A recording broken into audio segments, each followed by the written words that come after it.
Thanks again, people, for tuning into my YouTube channel once again to listen to this presentation that I'm going to give. The presentation that I'm going to give today is going to be entitled Black Names and Does It Cause UK Marginalisation when it comes to social mobility? Just before I get into the meat of this presentation, I'd just like to give a little preface on my time in front of the cameras on YouTube so far. I'd like to let the black community know, the African Caribbean community to know that it's okay to disagree with my positions on things to do with UK black politics. It's okay to disagree, it's okay to agree to disagree, shall I say, because it's clearly understood that just because that we are the same race and ethnicity, and culture, I understand that not all black people think the same. We don't think the same, male and female, we just simply do not think the same. I knew this from I was an adolescent teenager, in my late teens, in my 20s, up until the birth of my child, that black people in this country, the United Kingdom, the British Isles, we do not think the same. So it's okay to disagree. As I said in previous videos, I don't mind people disagreeing with my opinion. It's just when keyboard warriors set the stage and start thinking that they can deconstruct the merits of my arguments with name calling and violent threats and things like that, thinking that sort of deconstructs the position or takes apart the merits of my arguments, because it doesn't. And the things that I've said at conferences, the things that I've said at meetings, the things that I've said in lectures that I've given in universities, colleges, exclusion from school units, social networking sites, Vimeo, my email account, Twitter, YouTube, Facebook private, Facebook public. I've never once turned around and said that anything that I've said is the barometer for blackness. I've never once turned around and said that I'm right in everything that I say, because nobody's perfect. Even PhD doctorates at master level, they'll tell you that they're not right in everything that they speak about and the subjects that they hypothesize on. So whatever I say is not the barometer of blackness. The information's out there. Study the information and you'll see. Look at all the new libraries that are opening up recently in the city. Look at all the information that's available to you on Wikipedia and Google. Look at the information that's available to you, people. Do your own research, do your own studying. Disagreeing with me and gurgitating your opinion to me based on my opinion doesn't deal with the matter in hand. I keep saying this. I understand that repetition is the mother of skill. If I have to keep repeating myself when it comes to certain things and certain issues, I will do. It's very, very time consuming that I have to do that, but repetition is the mother of skill, and I will keep saying that. Do your own research. Don't listen to anything that I've got to say on YouTube or any of my social networking sites, or if you've come to any of my lectures and seen how I perform in front of 50, 60, 70 people, don't take my word for it. Do your own research. Now, back to the title of this video today. Black names and does it cause marginalisation when it comes to UK social mobility? I can use myself as a case study on that subject. I can use myself as a case study. My first name's Ithamar. A lot of people know me. A lot of people know me from junior school. A lot of people know me from secondary school.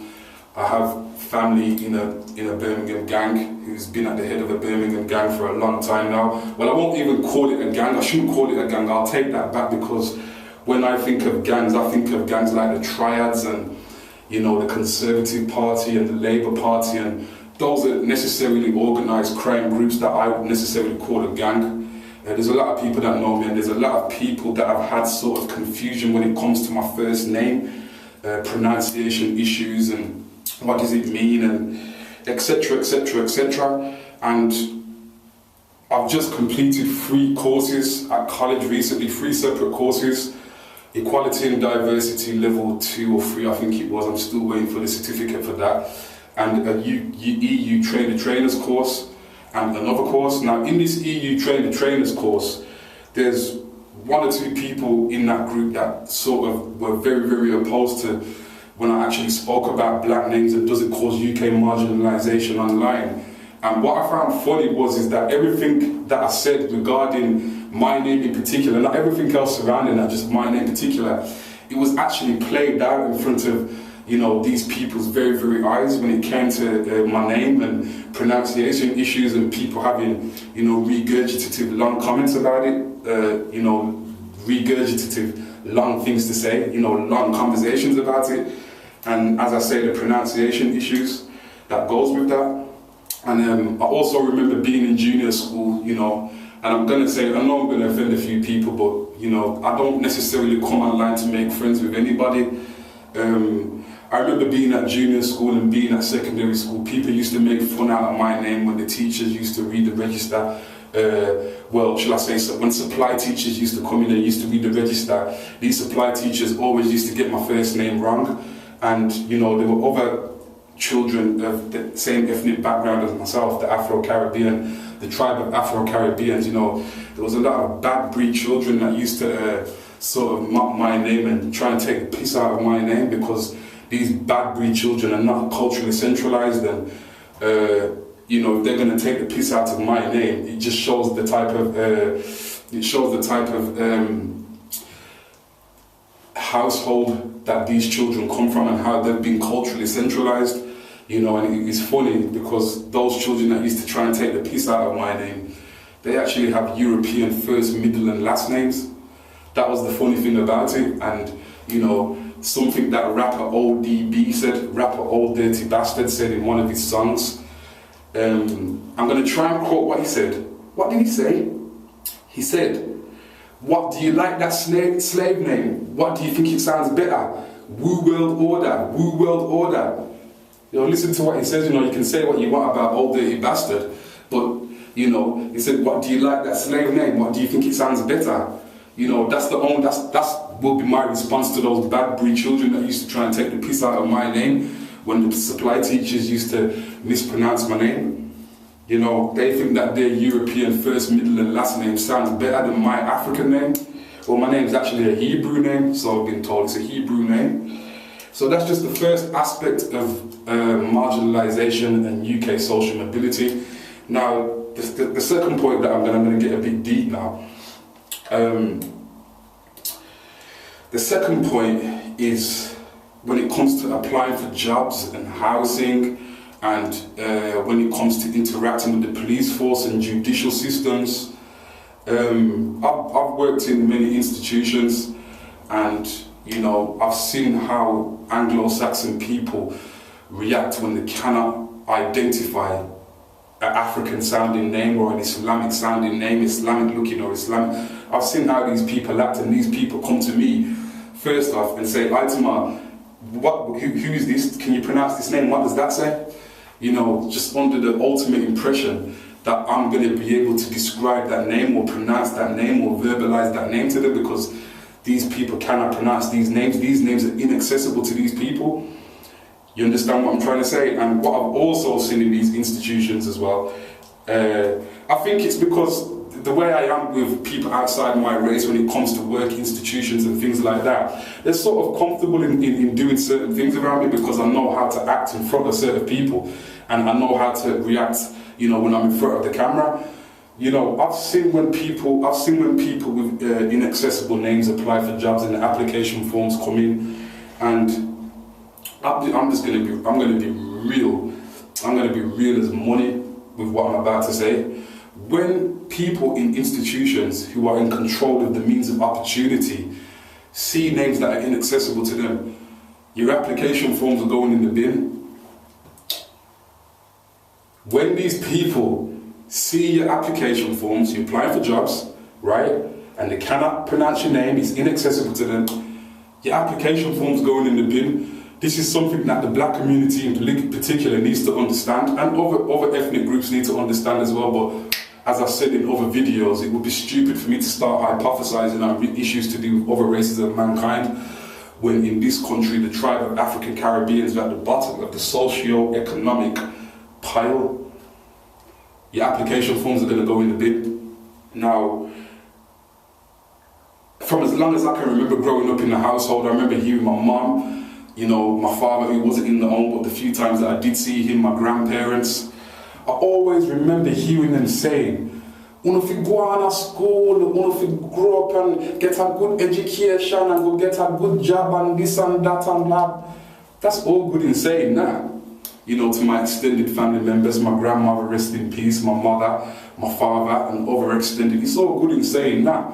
But if you're going to give me inaccessible names, right, and turn me over to institutionally racist institutions, whether I'm able to gain a PhD or not, or whether I'm just dunce and a complete spastic, it applies to both variants. If you're going to give me inaccessible names, and then you're going to turn me over to white supremacy, you know, to elevate me economically and give me the fundamental basics that I need to live a comfortable life, it's never going to happen. And the reason why I say that it's never going to happen is because the school institution has been labelled institutionally racist by Tony Blair, as I said in previous videos, by Tony Blair in 1988, 1999 and 2000. The police, the judicial system, the armed forces, the housing, councils, the monarchy are all institutionally racist. Obviously the monarchy, that's going to be extremely hard to be proven to be institutionally racist, but when you look at the members of the monarchy, you'll see that there's not one black or other ethnicity person in that institution. That's why I will say the monarchy institution is institutionally racist, especially when you think about what happened to Princess Diana and the guy that she was dating in 1997.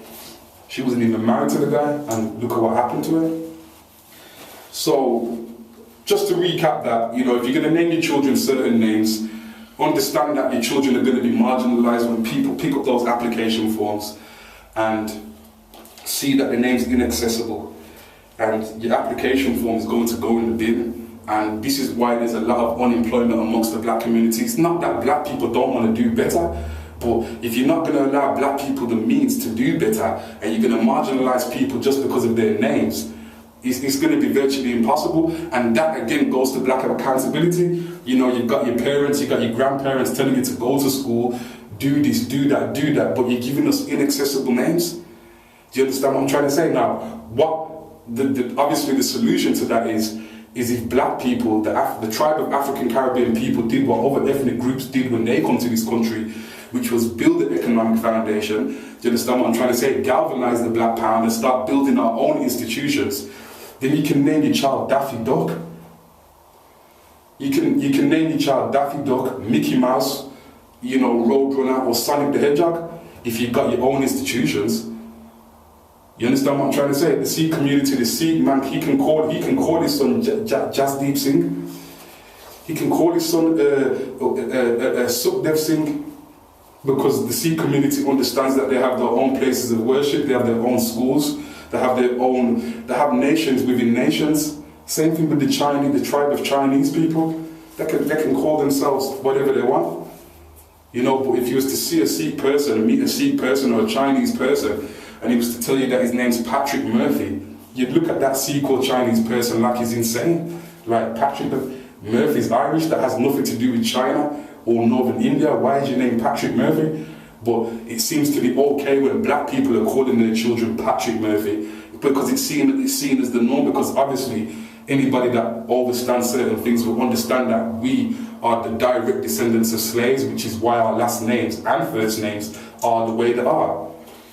So this is very, very, very, very serious information that I want the black community to take on board. I want the black community to try and understand the information that I'm standing in front of the camera today and regurgitate into the camera, because it's serious information. And you know, I really want black people with European names to look at this video, and I'm almost ordering them not to try and deconstruct the merits of my arguments with bullshit, pardon my French, or name calling or anything to that effect. Because the reason why I say that is because your first, middle and last name are European names.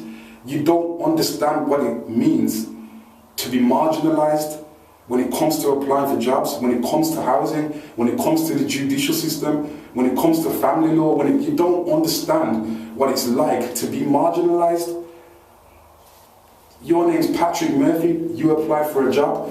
When it comes to the section where what ethnicity, what racial background, and it says, it says prefer not to answer, you can tick prefer not to answer.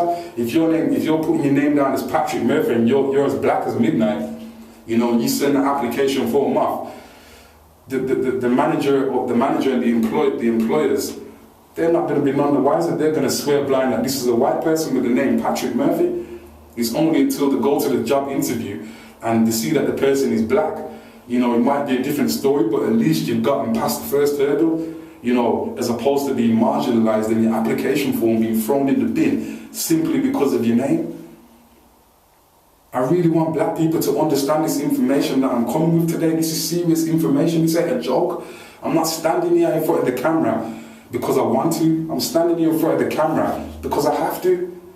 And it's very, very funny, as I said, what I talk about on Twitter, what I talk about on Vimeo, my email account, Facebook public, Facebook private, Twitter, YouTube. This subject in particular, black names, and does it cause marginalisation? I remember a few months back when I typed something up and I posted it onto Facebook, and the people that were in opposition, no disrespect to these people, these are great people, I talk to these people, I respect them, and I would like to think that the feeling's mutual in terms of the fact that they respect me too. But the people who were in opposition to me saying that we need to be careful about the names that we give our children, I'm looking at the names of the people the commentors. And these people, these black brothers and sisters have European names. So how can you as a black person with a European name, you're going to sit behind your computer screen or your phone, type up and tell me that I'm wrong, or we should continue to give our names proper original African names, when you don't understand the first thing what it means to be marginalised because of your name? When your first, middle and last name is European, you don't understand. You can understand what I'm saying when I'm saying it, but you don't have direct first-hand knowledge of being not marginalised because of your name. You don't. And I want the black community to understand that. Please don't try and sit there and tell me that you can, because you just simply don't. It's like a woman saying, well, I know what you're going through with your child, I know what it's like to give birth, this and that, blah, blah, blah, blah, etc., so on and so forth. When this woman who is saying it is a virgin, she's never had sex before in her life, but she's telling someone who's 9 months pregnant or who has just given a baby, I understand what you're going through. It's almost similar. And again, as I said in previous videos, I will say this again, what I'm talking about, black name and marginalisation, is partly to do with black accountability. But again, as I've said in previous videos, it doesn't matter what race or group of mankind you're talking about, they don't like to be told about themselves. Anglo-Americans and don't like to be told about themselves and their ancestors due to the fact that they exterminated 30 million Red Indians during colonial British rule.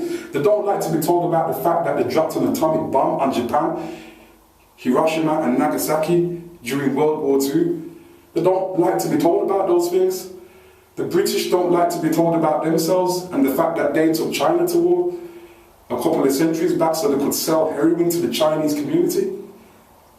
Look the information's there. Don't listen to anything that I've got to say. They took China to war so the English could sell heroin to China. The information's there. But it would be stupid for me to try and compare these atrocities to black accountability, but what I'm saying is it's still accountability. Be accountable for your actions. I'm not bashing my black community. I'm not bashing black people as I'm sitting down here and I'm talking about this. But I'm just trying to make people more socially and sociologically aware of the current situation that we're dealing with. We are being marginalised institutionally. It's not like the United States where racism is over and in your face as well as institutional. In this country, racism is directly 80% institutional, which obviously that means it's more hard to prove. It's harder to prove it's institutional. You've got to have the government coming out and saying, well, this institution is racist, which the government has done, in particular with the schools and the police force. Again, don't take my word for it. Look the information up, the information's there. And a quick point before I close this video down is that I got something yesterday online from a friend of mine, a guy named Abu, who's an activist. I saw something online of his last night, and he posted something, and I quickly wrote down what he wrote. He said landlords are to rent homes to white tenants with British sounding names. Landlords are to rent homes to white tenants with British sounding names. And then as I'm reading this stuff, they're trying to filter out all the illegal immigrants that are applying for housing and using them as brothels, or Nigerians who are committing fraud offences and using houses, this and that. But I saw straight through that straight away, because I remember in September 2013 when BBC One Panorama documentary did a documentary on, the title was Racist Pakistani Muslim and Agents. Racist Pakistani Muslim letting agents who have been told by their landlords not to let their properties to African Caribbean people. So, me personally, as a critical thinker, I'm going to say that falls under this. Is they're just using it as a scapegoat. Yes, there is an illegal immigrant problem. Yes, they do commit crimes, etc., so on and so forth. But just due to the fact that they said landlords to rent homes to white tenants with British sounding names, and this has obviously been rolled out in Birmingham as well, again, it sort of supports my hypothesis in what I'm standing in front of the camera regurgitating today about black names and marginalisation when it comes to social mobility. I'm not going to keep this video too long, you know. I could talk about this for another 2 hours. I may do a part 2 about it, I'm not sure. What I will let the black community know is wherever my education and wherever my research leads me, you can find me here. You can find me here and other places in front of the camera discussing these issues, because these issues are very, very relevant to the black community in 2014. We're being marginalised. I've just given you my own self-case study. I've given you supporting hypotheses, 2 supporting hypotheses, and as well as the fact that certain things that I've said online have actually been played out in front of the people who have been opposed to some of the stuff that I've been saying recently. And it's very, very important that the black community takes this information on board and starts doing for self. We need to galvanise ourselves as quickly as possible, because we're being marginalised. And the more the black community says to their children, well, if you grow up and go on to school and go get a job and rare, you know, and there's every institution you can think of that is run by the political elite is classed as institutional racist. You as a parent, you're setting your children up for failure. You're setting your sons up, you're setting your daughters up, you're setting your nieces up, you're setting your nephews up for failure. And as I said, 40% of this subject, black names and marginalisation, does actually fall under the premise of black accountability. We need to understand this, black people. I know that there's going to be people in opposition to what I'm saying here, but if I had a European name standing up saying this, then you could just look at me, like my name's Kevin Hart or something, and just have a good old laugh. But my name isn't a European name, so I'm giving you first-hand information on the premise that I'm talking about. I think I'm going to close this video down now. Thank you for listening to this video again, and you can catch me here very soon, hypothesizing on serious things to do with the black community in 2014. Before I actually turn the camera off, I'd just like to say that it's very, very disappointing that I've been forced to sort of submit my presentations to the confines of my own surroundings, because again, you know, where I was supposed to give this recording down at a centre, you know, I've just come from there, the front door's locked, there's nobody at the front desk, the place is in darkness, and you know, again, it just falls down to the fact that we're not actually in control of anything. If we was in control of certain institutions, you know, I'd be giving this presentation in the confines of a more professional surroundings. Thanks again for watching this video, Black Marginalisation in Social Mobility in the realms of the United Kingdom. And you can catch me here in other places very, very soon, hypothesizing on serious things to do with the black community in 2014. Thanks for watching.